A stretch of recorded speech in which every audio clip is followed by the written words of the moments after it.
All right, so there's a couple things that I need to do before I can even start working on the motor and getting that ready to go into the car. First things being, I'm going to reroute the headlight harnesses through the fender. Mark on Honda Street Garage did this years ago on a vlog, and it seems pretty simple to do.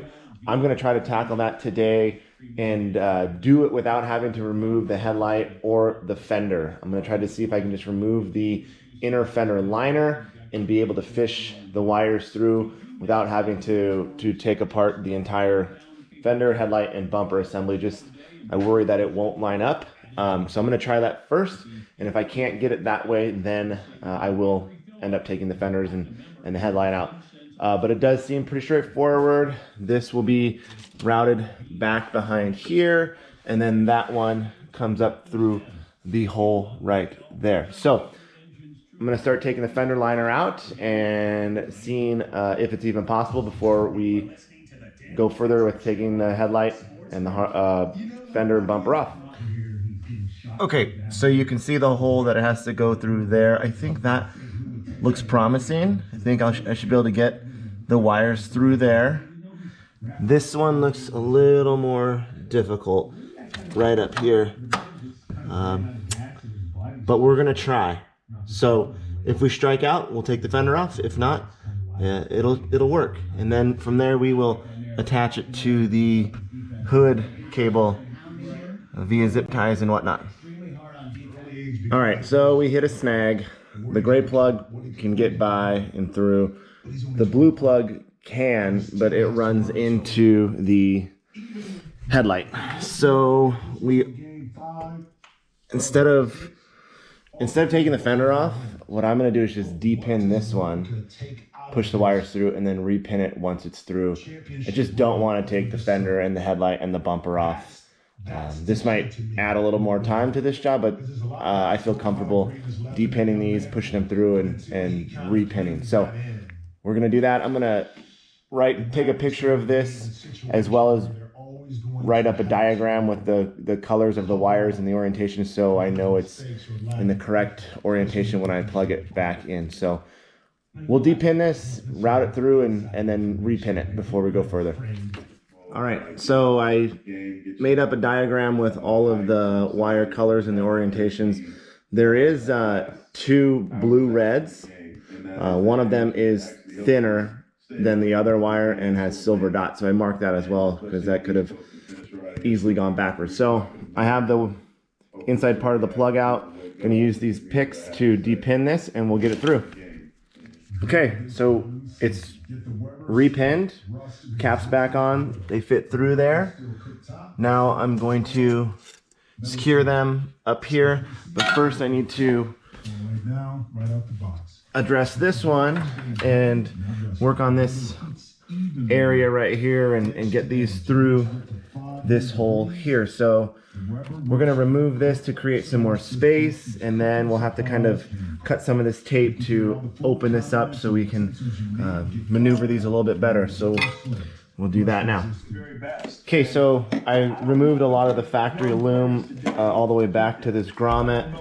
I think that's the way to go because it's going to take a left turn right into there, and then once I do get it fed through there, I'll go back through and put new loom and electrical tape on it to clean it up and route it where it needs to be, so it looks good. So we're gonna depin this guy and then fish these wires through, and hopefully again we don't have to remove the fender. I don't think we will. So pull the cap here, make sure we have all the wires marked, and then depin it.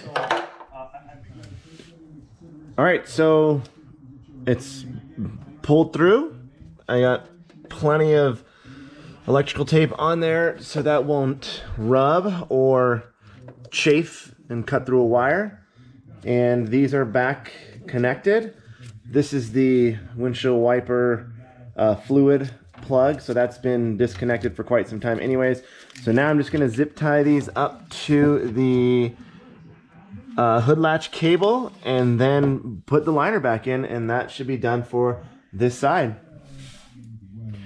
Okay, so that side's done. I just need to reinstall the fender liner, which I'm going to hold off until the other side is done. But I am going to have to remove this lower splash shield, and because I don't think I'll be able to use it with the traction bar, and so someone might need that piece. I'm going to put it up for sale on Instagram and Facebook Marketplace.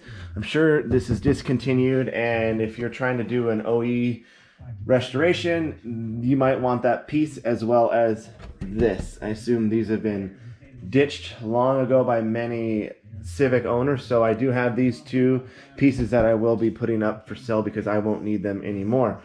So the next step is to remove the fuse box and take the same steps and procedures that I did on that side and do it on this side. I assume I'm not going to have to remove this fender because from what I've seen, the holes are in the same location. I'll just have to depin both plugs in order to make it work. So that's the goal. We'll just tackle this and keep on going.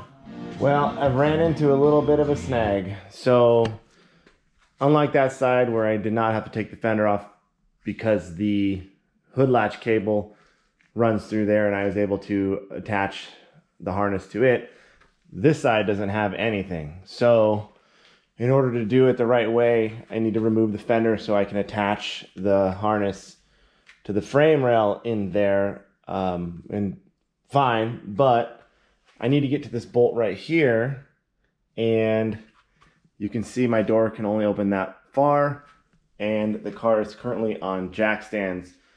So I can't move the shelf, and I'm unsure how I would go about moving the car over. So I have a 10mm wrench that I am going just slowly, a little turn at a time, and I think it will eventually come out, which will free the fender up from that position, and then I'll be able to remove it.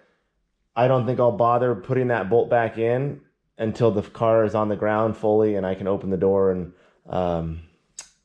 have better access to it. But that's where we're at. So it's taking me quite a bit longer than it should, but I think if I just stick with it, we'll get there. So fingers crossed I can get through this hurdle. Okay, so this side was much easier after I did get the fender off. I just used some self-tapping screws here and some insulated grommets to hold this here. I only had to depin this plug to get it through there. I was able to fish this one through the hole and relocated the ground area as well on this side, so it looks much better. So I'm going to button this up, get the fender back on, get it all back together, and wrap this up. Okay, so I got it all back together. The fender went on without any problems. I still need to get that bolt in, but until I can get this off the jack stands and away from that shelf, I'm just going to leave that there, and that will keep it from getting lost as well as forgetting to put it in.